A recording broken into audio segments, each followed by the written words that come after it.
Hello बच्चों। अब इस वीडियो में हम बात करेंगे कंजर्वेटिज्म की। कंजर्वेटिज्म जो थे, अब जैसे यूरोप में अभी पीछे आपने पढ़ा था, लिबरलिज्म के बारे में पढ़ा था, यूरोपियन सोसाइटीज़ के बारे में पढ़ा था। अब हम थोड़ा सा पढ़ेंगे कंजर्वेटिज्म के। कंजर्वेटिव यहाँ पे जो है 1815 के बाद आए। 1815 में ऐसा क्या हुआ जो जिससे कि कंजर्वेटिव आए। यहाँ पे आपको मैं बता दूँ, यहाँ पे चार सुपर पावर थी। यूरोपियन सुपर पावर थी। यूरोपियन तो नहीं कहेंगे, एक तो रशिया, ठीक है, उसके बाद प्रूशिया और ऑस्ट्रिया एंड ब्रिटेन। तो रशिया, ऑस्ट्रिया, प्रूशिया और ब्रिटेन, इन चारों ने मिलकर के नेपोलियन को वाटरलू में 1815 में हराया था।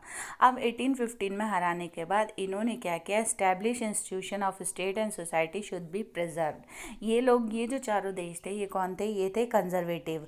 और ये चाहते थे कि सोसाइटी ऐसी हो या सरकार ऐसी हो जो कि प्रिजर्व्ड हो, जो कि पुरानी सभ्यता, पुरानी परंपराओं, पुरानी आइडियोलॉजी पे चले, with the changes initially by Napoleon. जो चेंजेस नेपोलियन ने किए थे उसको ये नहीं मानते थे। और इसी सीरीज़ में इन्होंने, इन चारों ने मिलकर के वियना में एक ट्रीटी साइन की जिसका नाम था ट्रीटी ऑफ वीना। ये वेरी वेरी इंपॉर्टेंट है बच्चों, ये ज़रूर आता है एग्ज़ाम में, ज़रूर आता है ये एग्ज़ाम में, इसको आप लोग मार्क कर सकते हो। ट्रीटी ऑफ वीना 1815 में ट्रीटी ऑफ वीना हुई थी, जिसमें रशिया, फ्रांस, ऑस्ट्रिया और ब्रिटेन, इन चारों देशों ने मिलकर के ट्रीटी की थी। अब इस ट्रीटी में क्या था, सबसे पहले था Bourbon dynasty was restore to power in France. France में जो बर्बन डायनेस्टी, जो अभी फ्रांस में नेपोलियन था, नेपोलियन को हराने के बाद में फ्रांस में फिर से बर्बन डायनेस्टी जो है वो बनाई गई, यानी कि फिर से वहाँ पे डायनेस्टी या राजा जो है वो बनाया गया। उसके बाद क्या क्या है, series of state created on the French boundaries for preventing French expansion in the future.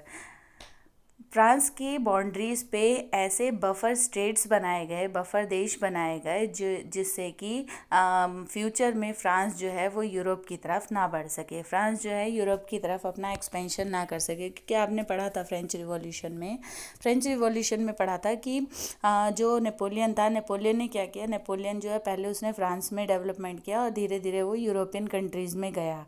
तो फ्यूचर में फ्रांस से कोई अपना एक्सपेंशन ना कर सके यूरोप की तरफ, इसलिए इन्होंने क्या किया, जो फ्रांस था उसके बॉर्डर्स पे उन्होंने स्टेट्स जो है वो क्रिएट कर दिए। उसके बाद German confederation was left untouched. German confederation जो थे, जर्मन स्टेट्स जो थे, उनको उन्होंने ज़्यादा छेड़छाड़ नहीं की उनके साथ।